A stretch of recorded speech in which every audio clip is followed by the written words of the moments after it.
วันนี้ก็มาถึงสักทีวันที่ตั้งใจว่าจะไปสูดอากาศบริสุทธิ์ขี่มอเตอร์ไซค์เที่ยวโรดทริปดูเพื่อนๆใน Facebook มาเยอะครับเลยอยากจะไปเที่ยวที่นั่นที่นี่บ้างแต่ไม่มีโอกาสไปสักทีครับก็เพราะว่าผมเนี่ยเป็นมนุษย์เงินเดือนทำงานประจำนะวันหยุดก็มีเพียงน้อยนิดแต่แพลนนี่เต็มอยู่ในหัวไปหมดครับว่าอยากจะไปเที่ยวที่นั่นที่นี่อยากจะทำอันนั้นอันนี้สิ่งนั้นสิ่งนี้นะอยากจะทำเหลือเกินแต่ลืมไปเลยว่าวันหยุดเนี่ยมีนิดเดียวก็เป็นมนุษย์คนหนึ่งครับที่มีความฝันเหมือนกับเพื่อนๆนี่แหละทะเยอทะยานทำงานอย่างมุ่งมั่นตั้งใจนะเพื่อจะได้สิ่งที่ฝันนั้นกลับมาเดี๋ยววันนี้เริ่มต้นทริปกันด้วย Yamaha Airlox ครับก็เป็นโรดทริปสั้นๆนะเอาแถวกรุงเทพก่อนแล้วกันก็ตอนแรกว่าจะเอา X-Max ไปครับแต่พอดีฝนมันตกนะก็กลัวรถเลอะครับ ก็เลยเอาน้อง Airlox ไปอยู่กับผมมาประมาณ7ปีแล้วคันนี้วันนี้ไปกับเจ้า Yamaha Airlox ครับหลังบรรยากาศฝนตกนะฝนเพิ่งหยุดตกแต่ตอนนี้ก็เหมือนจะตกลงมาอีกแล้วยังไง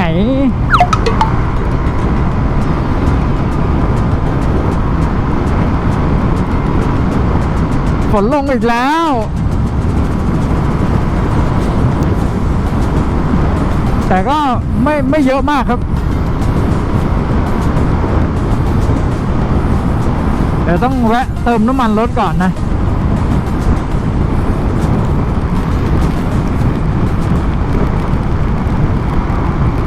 นั่นไงเรียบร้อยหลังจากที่พูดว่าฝนน่าจะตกไม่เยอะมากครับตอนนี้ก็สภาพอย่างที่เห็น ในใจตอนนี้ก็คือยูเทิร์นเลยไหมนะกลับบ้านดีไหมนะแต่คิดไปคิดมาเตรียมตัวมาแล้วครับถ้าไม่ไปวันนี้ก็ไม่รู้จะได้ไปอีกเมื่อไหร่ลุยต่อดีกว่าครับรอฝนหยุดเอาละครับฝนหยุดแล้วไปต่อออกมาเพียงแค่ไม่ถึง2 กิโลเมตร มาจากบ้านแป๊บเดียวฝนตกลงมาอีกหนึ่งยก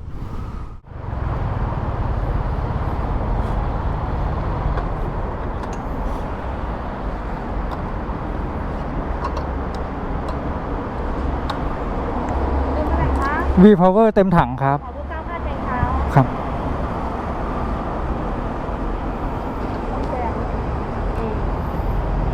ผมสแกนจ่ายนะครับครับก็เดี๋ยวแวะเติมน้ำมันกันก่อนนะครับส่วนตัวผมเนี่ยชอบขี่มอเตอร์ไซค์นะจริงๆก็มีรถยนต์นะครับแต่ไม่ค่อยขับเท่าไหร่ส่วนใหญ่จะขี่แต่มอเตอร์ไซค์นี่แหละมีความรู้สึกว่ามันให้อิสระครับมอเตอร์ไซค์นี่มันไปไวครับเวลาที่รถติดเราก็สามารถที่จะมุดไปได้นะแล้วก็มีความรู้สึกว่าถ้าได้ออกมาชานเมืองแบบนี้ครับเราอยากจะจอดตรงไหนก็จอดอยากจะแวะตรงไหนก็แวะนะบางทีรถยนต์มันก็ไม่ได้ให้ฟีลลิ่งนั้นเท่าไหร่ครับน้ำมันเต็มถังแล้วสบายใจแล้วครับตอนนี้เข้าลำลูกกาแล้วครับทุกคน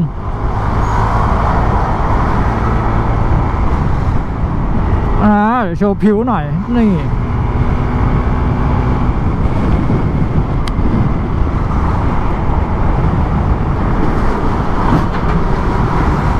เริ่มอยากดื่มกาแฟแล้ว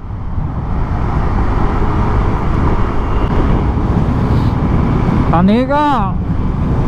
ลำลูกกาครับโชคดีนะที่วันนี้บรรยากาศอึมครึมแล้วมันไม่ร้อนครับเพราะว่าฝนมันเพิ่งหยุดตกไปนะแดดก็เลยไม่แรงครับเป็นการช่วงแรกก็รู้สึกว่าเอ๊ะทริปนี้น่าจะล่มแต่พอเริ่มออกมาชานเมืองก็เริ่มดีแล้วครับบรรยากาศดีไม่มีแดดนะแดดอ่อนๆ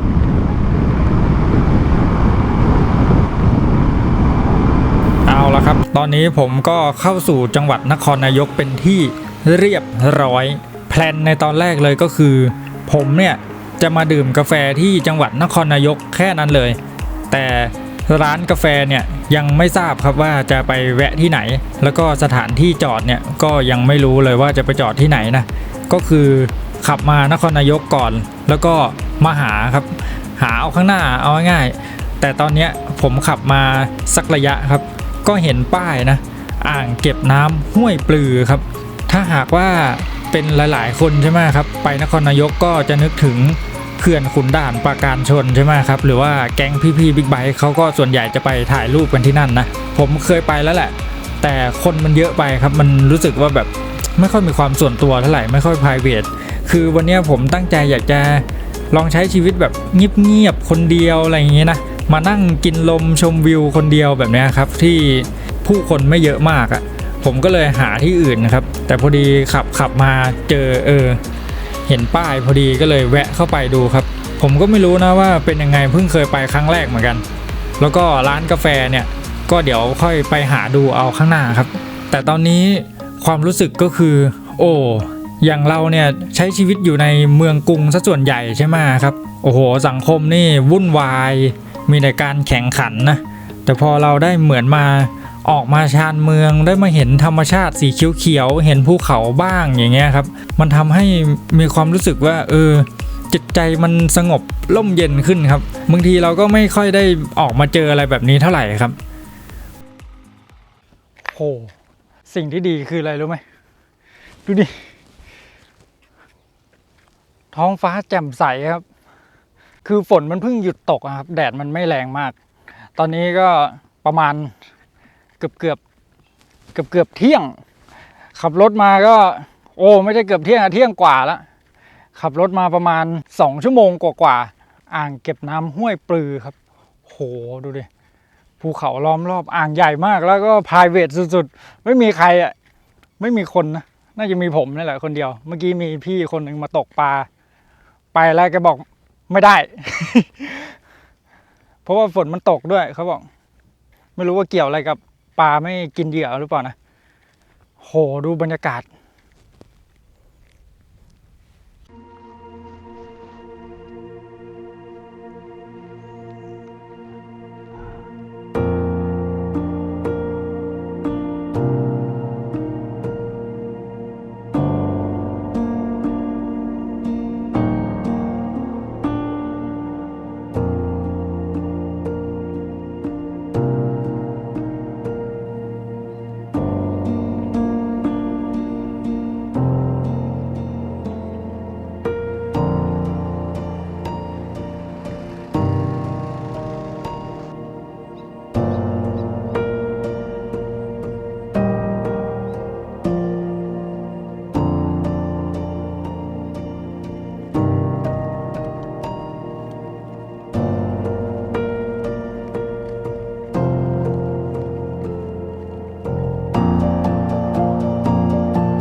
คือ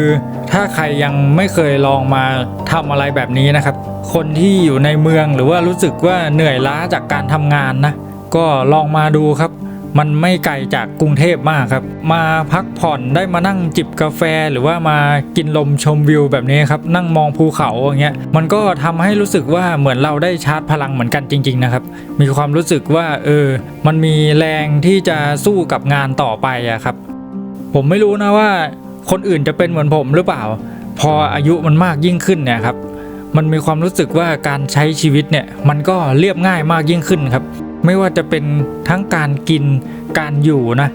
ก็เน้นใช้งานไปหมดนะครับคือไม่อยากไปแข่งกับใครทั้งนั้นนะครับตอนนี้รู้สึกสบายใจมากกว่าครับ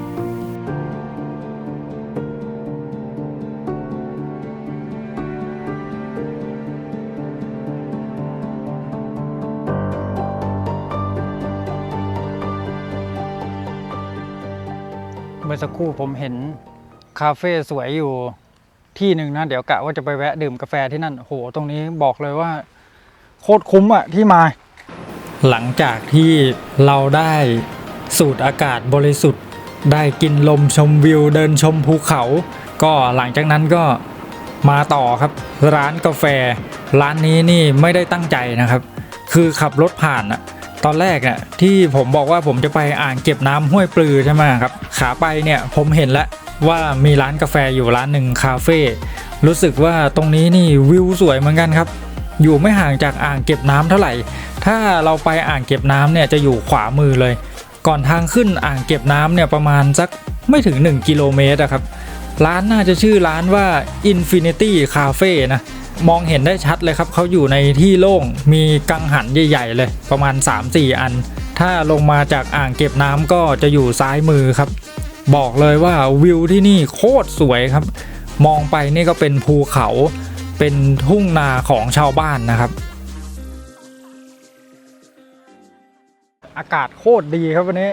มาแบบมาถูกเวลาจริงๆเลยดูดิดื่มกาแฟวิวภูเขาอะอากาศโคตรดีอะวันนี้แล้วก็กาแฟที่นี่ดีครับใครที่มาแถวนี้ก็ผมแนะนำเลยก่อนถึงอ่างเก็บน้ำห้วยปลือสักไม่ถึง1กิโลเมตรอะถ้ามาจากกรุงเทพอะก็อยู่ขวามือก่อนถึงอ่างเก็บน้ำห้วยปือแต่ถ้าขากลับใครที่ลงมาจากอ่างเก็บน้ำห้วยปือแล้วเนี่ยอยู่ซ้ายมือครับแวะดื่มแล้วก็เนี่ยดูดิโอ้ไม่มีอะไรดีไปกว่านี้อีกแล้วเหมือนได้พักผ่อนโอ้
น้ำตกสาลิกาเนี่ย